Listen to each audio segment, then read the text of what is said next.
ये microscopic structure of muscle है।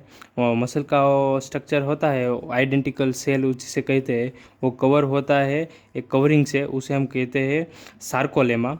Sarcolemma के अंदर आप देखते हैं तो कुछ हमें ऑर्गेनाइज दिखती है, उसको हम डिवाइन करेंगे तो ये सार्कोजोम है। सार्कोजोम उसे कहते हैं, वो माइक्रोकोन्ड्रियल होता है।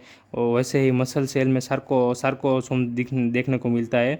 सार्कोप्लाज्मिक रेटिकुलम, ये यहाँ सार्कोप्लाज्मिक रेटिकुलम है, ऐसे कैल्शियम को रिलीज करता है। वो सार्को सार्कोमियर के पास जाता है और सार्कोमियर उस कैल्शियम प्लस को वर्क में लगा के मसल कॉन्ट्रैक्ट और रिलैक्स करता है।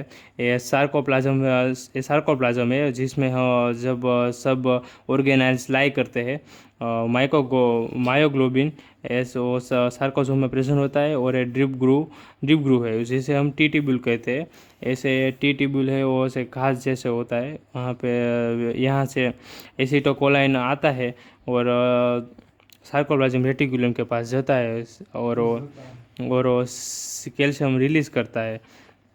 यहाँ पे हम देखते हैं कि सार्कोमियर होता है, उसको डार्क बैंड और लाइट बैंड जैसे वो दिख रहा है। जो डार्क है वो डार्क बैंड है, वो बाकी वो बीच में जो है वो लाइट बैंड है।